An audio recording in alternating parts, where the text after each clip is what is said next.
हम अक्सर बात करते हैं कि कौन सी टीम अच्छा खेल रही है, कौन सी टीम बुरा खेल रही है और कौन कंसिस्टेंट है, कौन इनकंसिस्टेंट है। पर अगर हम चेल्सी की बात करें तो इस टीम को समझना बहुत मुश्किल है, क्योंकि कौन सी चेल्सी कौन से मिनट पर शो अप होगी, कौन से हाफ में कौन सी चेल्सी खेलेगी, ये प्रेडिक्ट करना बहुत मुश्किल हो गया है। और आज जो हुआ वो भी वैसे ही हुआ है। पिछले गेम में जैसे हमने बैटल ऑफ टू हाफ्स कहा था कि पहले हाफ में चेल्सी बहुत बेकार खेल रही थी, सेकंड हाफ में चेल्सी बहुत अच्छा खेली। आज उसका उल्टा हमने किया है कि आज फर्स्ट हाफ में हम बहुत अच्छा खेले और सेकंड हाफ में हमें ऐसा खेले जैसे हमें फुटबॉल खेलना आता ही ना हो। मैच की बात करें तो मैच जब स्टार्ट हुआ तो चेल्सी अप फ्रंट पे थी। चेल्सी डोमिनेट कर रही थी पोजीशन। उस समय तो एस्टन विला के पास प्लेयर्स इंटेंसिटी मैच नहीं कर पा रहे थे चेल्सी की, और अपने शेप मेंटेन कर रहे थे, लो ब्लॉक में बैठ रहे थे चेल्सी। उस समय सही बॉल पोजीशन भी विन कर रही थी और बहुत अच्छा चल रहा था सब। गोल स्कोर भी किया फर्स्ट हाफ में। पर उसके बाद जब हमने one first half see out कर लिया, उसके बाद उनाई एमरी दो तीन चेंजेस करते हैं लगातार, बहुत ही कम टाइम स्पैन में। और उसके बाद गेम पूरा चेंज हो जाता है। ओली वॉटकिंस को लाया जाता है, माडू ओनाना आते हैं और भी एक आध प्लेयर आते हैं और दो गोल मार के एस्टन विला चली जाती है मैच जीत के। मैच में ज़्यादा बात करने के लिए है नहीं। यही था मैच। सेकंड हाफ में तो हमने कुछ भी नहीं किया, कुछ भी बताने के लिए है नहीं कि ये चांस अगर हम स्कोर कर देते ये हो जाता, ये हो जाता। कुछ नहीं था। एक बात मैं बोलूँगा, पहले वाले एक रेफरी के बारे में मैं बोलना चाहता हूँ कि इस मैच में जो रेफरिंग थी, इतनी वाहियात रेफरिंग चेल्सी के अगेंस्ट। हर 50-50 चांस चेल्सी के अगेंस्ट दिया जा रहा था। और एक हैंडबॉल था जिसको नेचुरल पोजीशन बता दिया गया रेफरीज के द्वारा, वीआर के द्वारा चेक किया गया और नेचुरल पोजीशन बताया गया है, क्योंकि हैंड ऐसे था, कमारा का हैंड ऐसे था और कमारा के हैंड पे यहाँ लगी। और इसको नेचुरल पोजीशन बता रहे हैं क्योंकि सिर्फ कमारा देख नहीं रहे थे बॉल को, सिर्फ उनका हाथ ऐसे था, इयन मार्स्टन से सॉरी। बस कमारा का बॉल हाथ ऐसे था और वो देख नहीं रहे थे। और अगर ये नेचुरल पोजीशन है, अगर ये नेचुरल पोजीशन है तो कोई भी प्लेयर ये एक लूप होल ढूंढ सकता है कि वो दूसरी तरफ देख के अपना हैंड लगा दे और वो नेचुरल पोजीशन हो जाएगा। ये बात मेरे को समझ में नहीं आई। और अगर ये नेचुरल पोजीशन है तो इसका जस्टिफिकेशन मिलना चाहिए कि क्यों ये नेचुरल पोजीशन है, क्योंकि मेरे हिसाब से नेचुरल पोजीशन नहीं है किसी भी चेल्सी फैन। और कमेंटेटर भी है वो, उनके हिसाब से भी ये एक क्लियर पेन था, पर नहीं दिया गया। वरना अगर वो हैंड नहीं होता तो नेटो गोल मार देते। पर रेफरिंग की बात अलग है। रेफरिंग की वजह से तो एक फैक्टर था ही जो हम हारे। आज बहुत सारी चीज़ें गलत गई।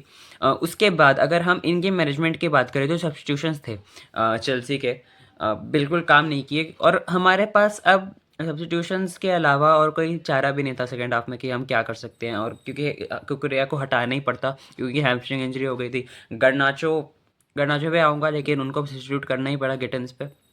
और पाल्मर के मिनट्स मैनेज करने हैं तो एस्तवा को डालना ही पड़ा नंबर 10 पोजीशन पे। तो ये थे हमारे चेंजेस। लेकिन ये जो चेंजेस थे ये क्यों वर्कआउट नहीं कर रहे हैं, हमारे प्लेयर्स जो स्टार्टिंग 11 में भी हैं वो क्यों नहीं खेल पा रहे हैं? इसका बहुत बड़ा रीज़न है हमारी मैनेजमेंट। और हम जो रिक्रूटमेंट टीम है हमारी, स्टुअर्ट और विंचली। अब बहुत लोग उनको बैक करते हैं कि स्टुअर्ट और विंचली बहुत ही अच्छे रिक्रूटर्स हैं, बहुत ही यंग टैलेंट ढूंढ के लाते हैं। रॉ टैलेंट तो ज़रूर होते हैं पर बहुत बड़े पोटेंशियल के होते हैं। मैं क्या पोटेंशियल का करूँ?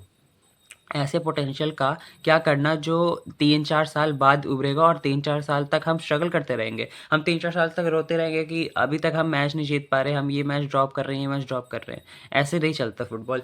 अगर हम गर्नाचो की बात करें, गर्नाचो 2-3 गेम तो सिर्फ एक काम करता है, बॉल लेता है, कट इन करता है, प्लेयर को बीट करने जाता है पर करता नहीं है। वहाँ तक पहुँचता है कि अब मैं बीट करूँगा, अब मैं बीट करूँगा, पर वो करता नहीं है क्योंकि उसे पता है कि उससे होगा ही नहीं, क्योंकि उसे आता ही नहीं है बीट करना। वो या तो क्रॉस डालेगा या तो कुकुरेया या एंजो फर्नांडिस उसके साथ सपोर्ट में खड़े होंगे, उनको पास करेगा, इससे ज़्यादा वो कुछ नहीं करता। तो 60 मिलियन का गर्नाचो और 60 मिलियन का गिटन्स खरीद के इससे अच्छा हम अगर एक अच्छा प्लेयर, कुडूस जैसा प्लेयर या फिर जावी सिमंस जैसा प्लेयर अगर हम ले आते तो शायद अभी हमारा सीज़न बहुत अच्छा जा रहा होता। रेयान चरके 30 मिलियन में आ चुका है मैनचेस्टर सिटी में, और अभी तक उसके जैसा प्लेयर मैनचेस्टर सिटी में अब उसके जैसा रेप्लिकेट करना बहुत मुश्किल है। तो अगर हम 50 मिलियन में भी रेयान चरके को ले आते तो अभी वो बहुत बड़ी स्टील होती। पर हमने ऐसे प्लेयर सेलेक्ट किए हैं जो बैंग एवरेज हैं, जिनको खेलना बिल्कुल नहीं आता है और रूम इम्प्रूव करने का बहुत इतना ज़्यादा है कि उनको 3-4 साल लग जाएंगे पूरा इम्प्रूव होके यहाँ पे चेल्सी के लिए खेलने के लिए। तो ये था मैच। अगर मैं बात करूँ कि कहाँ गलती हुई तो हमारे डिफेंस में भी बहुत सारी गलतियाँ हैं। बढ़िया शील का पहली गलती थी। फर्स्ट गोल के लिए, और मालो गुस्तो वहाँ पे कवर अगर कर लेते ओली वॉटकिंस का रन तो दूसरा गोल भी बच जाता। पर ये बात तो हम हर बार करते हैं कि डिफेंस से गलती होती है और हम गोल खा लेते हैं, तो उसमें कोई बड़ी बात है नहीं। अगर मैं चेल्सी की टीम की बात करूं, अगर हम शुरुआत से पीछे से लेके बात करें, तो गोलकीपर स्पॉट रॉबर्ट सैंचेज इस साल अभी तक बहुत अच्छा कर रहे हैं, एक आध मिस्टेक के अलावा, जो बहुत बड़ी मिस्टेक्स थी, पर रॉबर्ट सैंचेज हमारे one of the best players रहे हैं इस सीज़न, तो उनको मैं ज़्यादा कुछ नहीं कहूँगा। राइट बैक स्पॉट हमारा सॉर्टेड है, मालो गुस्तो और रीक जेम्स हमारे जो प्लेयर्स हैं दोनों मेरे को अच्छे लगते हैं।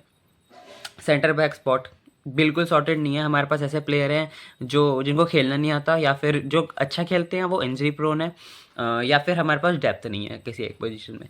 तो ये हो गया centre back spot. Left back पे चले, कुकुरेया बहुत अच्छे प्लेयर है, पर उनका जो हम रिप्लेसमेंट लेके आए हैं 40 या 50 जो भी मिलियन हमने दिए उसके, वो ऐसा प्लेयर है जो प्रीमियर लीग लेवल अभी है ही नहीं, तो ऐसा प्लेयर लाने का जरूरत क्या था? और 50 मिलियन में आपने ऐसा प्लेयर लेके उठा के लाए हो जो अभी तक प्रीमियर लीग प्रूवन है ही नहीं, जो प्रीमियर लीग खेल ही नहीं सकता। स्टुअर्ट और विंस्ले।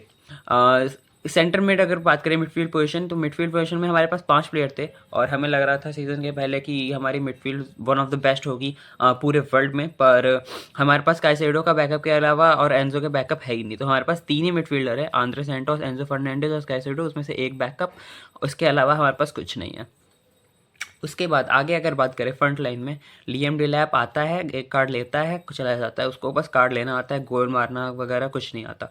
जॉ पेड्रो की बात करें, जॉ पेड्रो ने कंट्रीब्यूट किया है, पर ऑफ द बॉल मूवमेंट उनकी बहुत ख़राब है, अगर गोल मार दिया तो ठीक है, वरना कुछ नहीं करते। राइट विंग स्पॉट में अच्छा मानता हूँ, इस्तेवा और नेटो हैं हमारे पास, पर लेफ्ट विंग पे फिर से कुछ खाली एकदम, वहाँ तो कुछ है ही नहीं। लेफ्ट विंग स्पॉट तो मैं मानता ही नहीं कि वहाँ पे हमारे पास कोई प्लेयर है वहाँ से कुछ प्रोड्यूस हो सकता है, वहाँ पे मैं कुछ नहीं करता। तो कितने कम से कम 2-3 बिलियन हम अभी तक खर्च कर चुके हैं, और हमारे पास 2-3 स्पॉट के अलावा स्पॉट ही क्लियर नहीं है कि हमारे पास यहाँ पे, हाँ हम सॉर्टेड हैं, हम यहाँ पे और प्लेयर्स नहीं चाहिए, हम यहाँ पे काम कर सकते हैं और इन्हीं प्लेयर्स को इम्प्रूव करना है, यहाँ पे मैं ऐसा नहीं कह सकता। और ये है चेल्सी फुटबॉल क्लब। तो देखते हैं इसके आगे, पता नहीं सीज़न कैसा होने वाला है, अभी तो बहुत टाइम है सीज़न में, और हो सकता है कि हम 10th फिनिश कर जाए, 12th फिनिश कर जाए, ऐसा मैं मान के चल सकता हूँ, क्योंकि जिस हिसाब से हम खेल रहे हैं उसमें कोई सरप्राइज़ की बात नहीं है, और कि जिस हिसाब से प्रीमियर लीग टेबल टाइट चल रही है, कुछ भी हो सकता है। तो ये था प्रीमियर लीग का game week review, Chelsea versus Aston Villa का। 2-1 हार गई चेल्सी। आप सब्सक्राइब करते रहिए, बैंटर एफसी के साथ बने रहिए, 100 के बहुत पास है, हम 100 कंप्लीट करवा दीजिए, और मिलते हैं आपसे नेक्स्ट वीडियो में।